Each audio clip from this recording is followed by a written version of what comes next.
Ya, pertama bicara tentang wajah keberagaman kita. Kalau mau ditarik yang lebih luas ya, ketika seseorang beragama pada tataran syariat dalam arti fikih ya, yang penting maka kemudian ya kuantitas. Bagaimana sholat perbanyak, baca Quran yang penting khatam dan seterusnya gitu. Tetapi kalau kita beragama dalam konteks yang lebih hakiki, yang penting adalah khidmat, kekhusyuan gitu. Maka banyak hadis-hadis Nabi yang mengatakan gitu, zikirmu nyambung sedetik aja sama Allah itu melebihi kualitas dari 1000 rakaat tanpa nyambung gitu. Dan itu juga sesuatu yang tidak mesti dipisahkan, tetapi cari titik tengahnya, bahwa yang namanya beragama, konteks-konteks peribadatan itu harus selalu ada konteks hablum minallah sama hablum minannas.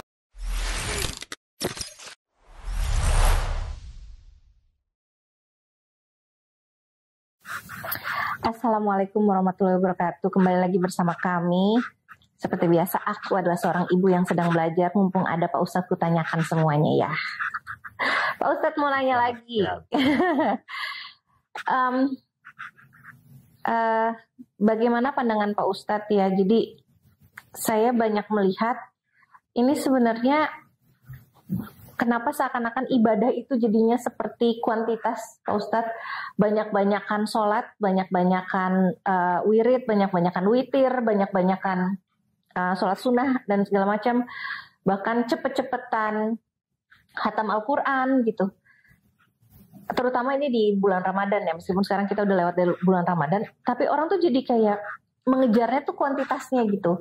Yang mana akhirnya ketika bulan Ramadan itu terjadi. Karena di bulan Ramadan semua orang memang mengejar-ngejar itu. Tetapi akhirnya dengan kuantitas yang seperti itu, ketika di bulan-bulan lain kan tidak bisa dilakukan lagi gitu. Karena kembali ke kehidupan apa. Bagaimana sih sebenarnya menengahi ini supaya kita akhirnya tidak juga jadi ibadah yang mengedepankan kuantitas. Jadi kita kayak robot gitu. Udah sholat aja, yang penting sholat aja kan cuma 5 menit gitu. Jadi kayak yang penting sholat. Atau udah gitu kalau nggak banyak-banyakan. Atau jadinya baca Al-Quran juga kayak gitu. Kayak ini kayaknya ada yang perlu agak dibenahi gitu Pak Ustadz. Bagaimana baiknya menyikapi hal ini supaya kita mungkin ada di tengah-tengah atau lebih nggak kayak robot gitu Pak Ustadz? Iya, pertama bicara tentang wajah keberagaman kita ya. Kalau mau ditarik yang lebih luas ya, ketika seseorang beragama pada tataran syariat dalam arti fikih ya, yang penting maka kemudian ya kuantitas. Bagaimana sholat diperbanyak, baca Quran yang penting khatam dan seterusnya gitu. Tetapi kalau kita beragama dalam konteks yang lebih hakiki, yang penting adalah khidmat, kekhusyuan gitu. Maka banyak hadis-hadis Nabi yang mengatakan gitu, zikirmu nyambung sedetik aja sama Allah itu melebihi kualitas dari 1000 rakaat tanpa nyambung gitu. Dan itu juga sesuatu yang tidak mesti dipisahkan, tetapi cari titik tengahnya, bahwa yang namanya beragama, konteks-konteks peribadatan itu harus selalu ada konteks hablum minallah sama hablum minannas gitu. Misalkan kalau sholat ya sekedar gugur kewajiban fikih gitu. Tapi kan ada sholat hakikat. Sholat hakikat adalah standarnya adalah apakah ketika sholat nyambung nggak ingatanmu akan Allah. Maka bukan sekedar sholat yang penting. Bayangin Mbak Tiwi, teman-teman semua, sholat itu menurut hukum fikih didefinisikan adalah perbuatan dan ucapan yang diawali dengan takbir, diakhiri dengan salam. Kalau sudah itu rukuknya ada, sujudnya ada, tahiyatnya ada, bacaannya ada, sah. Itu secara fikih. Maka tidak ada syarat sahnya sholat itu khusyuk. Padahal sholat yang sukses itu qad aflahal mu'minun, Siapakah mukmin yang sukses itu? Alladzina hum fi sholatihim khashi'un. Orang-orang yang sholatnya khusyuk. Gitu. Jadi bukan sekedar mengerjakan sholat, tapi menegakkan sholat.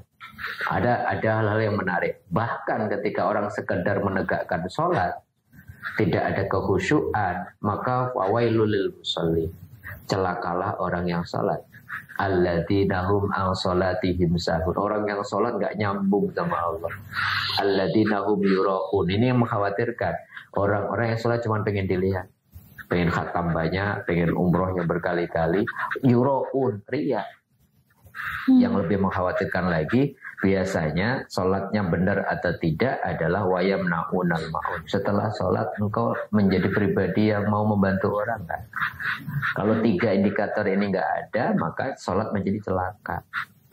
Tapi sholat yang benar, ya inna sholata tanha anil fasya wal munkar.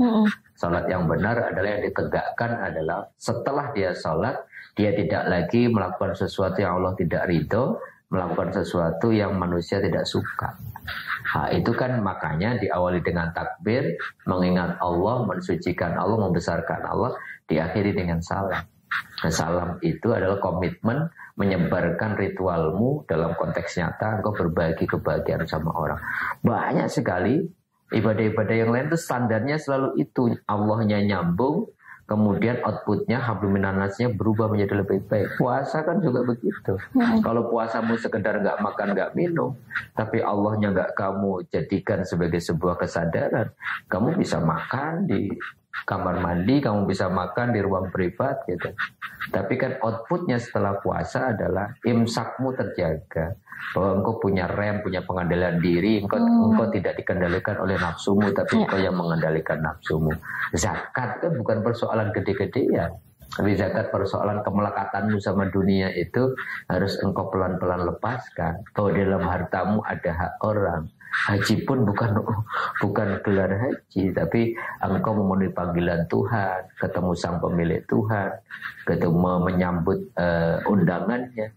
Tapi bayangin pulang dari haji, standar haji mabrurnya apa? Wa ibsa'us salah, menyebarkan kedamaian, wa it'amut to'a, mudah berbagi, wa tibul kalam, kemudian lisannya terjaga. Jadi ini persoalan cara kita beragama. Yang kedua, saya kira gede-gedean atau kemudian berlomba-lomba beribadah dalam konteks kuantitas ini adalah juga gara-gara niat yang belum lurus gitu. Nah, niatnya untuk apa nih? Maka Imam Ali Karramallahu wajhah mengatakan ada model-model orang beribadah. Yang pertama itu dagang, dapat pahala sebanyak-banyak. Oh iya. Hitung-hitungan, transaksional sama Allah ya. Transaksional sama Allah. Dan itu boleh aja kata Imam Ali, tapi jangan berharap kemudian output keberagamaanmu powerful dalam konteks batin. Ya cuman itu, kalau nggak ada benefit dari ibadahmu, kau nggak akan melakukan itu. Yang lebih mengkhawatirkan lagi kalau kemudian seperti hamba, gara-gara takut aja, takut neraka, kemudian ya pokoknya kalau nggak mengerjakan ini, pokoknya dosa. Keberagamaan wajah seperti ini kan juga banyak. Namun mestinya harus ditingkatkan peribadatanmu, ibadahmu itu naik ada dikit karena engkau butuh sama Allah. Kalau butuh sudah mulai ada nih koneksi, sudah mulai ada kenal Allah. Kita yang butuh sampai ya. Pada titik akhir ya mahabbah. Rabi Adawiyah, Rumi itu karena ketemu sayang Allah sama itu Allah. karena rindu, karena cinta gitu. Maka level-level orang beragama ini ya nanti tergantung input cara beragama dia. Kalau beragama dia diajarin fikih, diajarin ini, yang aja halal haram, saya dapat pahala apa dan saya menghindarkan diri dari apa dan seterusnya. Tapi kalau orang semakin dalam, kemudian batin agama, batin ritual itu diketahui, belajar lagi, ada ilmu tasawuf di situ, gitu. Semakin kenal Allah, maka cara beragamanya tidak lagi kuantitas tapi kualitas yang paling penting. Sampai nanti pada titik tertentu ya antara kualitas dan kuantitas bisa jalan seiring gitu. Kenapa Nabi juga kuantitasnya keren kan, 8 rakaat kalau tahajud gitu. Gitu standarnya. Nabi juga ngajarin kemudian 12 rakaat duha, tapi kualitasnya terjaga. Tahajudnya Nabi itu, bayangin itu, Nabi itu sampai bengkak kakinya gitu. Bukan kok cepat banget udah hafal. Bukan kemudian 5 menit 10 menit. Kok nggak salat udah pernah? sampai betul-betul itu ya. Makanya kualitas pengetahuan kita tentang Allah itu juga akan mempengaruhi cara kita memperlakukan Allah. Ya seperti kita lah, semakin kita akrab sama orang gitu. Kan yang penting quality time-nya. Iya betul. Bukan sering-seringnya gitu. Itu poin-poin yang sangat penting. Dan yang paling penting sebenarnya ada namanya Asibli. Seorang ulama ditanya oleh sahabat-sahabatnya, "Wahai Asibli, menurut Anda bulan yang paling baik itu bulan Rajab atau bulan Sya'ban?" Waktu itu nggak ngomongin Ramadan. Kalau kita mau tamin mau apa, bulan Rajab, bulan Sya'ban, bulan Ramadan. Dia nggak jawab langsung, tapi jadilah kamu Rabbaniyin. Jangan menjadi Rajabiyin, Sya'baniyin, Ramadaniyin. Jadilah kamu hamba Tuhan yang setiap saat menyala gitu semangat beribadah. Jangan nunggu bulan Rajab aja, jangan Sya'ban aja, jangan Ramadan aja. Maka Ibnu Rajab mengatakan bi'sal qaumu alladzina ya'rifuna haqqan lillah illa fi syahr Ramadan gitu. Tidak baik kalau orang cuma ngerti hanya Allah, semangatnya di bulan Ramadan saja gitu. Inna sholih alladzi yata'abbadu wa yastahidu kullasana. Orang yang benar itu ya bulan apapun dia akan terjaga istiqomahnya. Nah, untuk menjaga agar tidak naik turun kondisi itu, faktor internal dan eksternalnya memang harus simultan diperbaiki. Secara internal ya agar iman nggak naik turun ya konsistensi itu akan ditopang oleh pengenalan sama Allah yang lebih baik lagi, ilmunya lebih keren lagi gitu. Dan secara eksternal biasanya itu akan efektif kalau faktor jamaah pertemanan sahabat-sahabat kita juga mendukung sehingga semangat kita terus menyala. Nah, 3 itu yang selalu kemudian muncul. Dan Mbak Tiwi tadi sebelum kita take video ini mengatakan, ya siapa kita yang bisa memastikan kita bisa terus punya semangat? Sempurnakan dengan doa. Minta doa sama Allah, ya muqallibal qulub, ya Allah yang membolak-balikkan hatiku.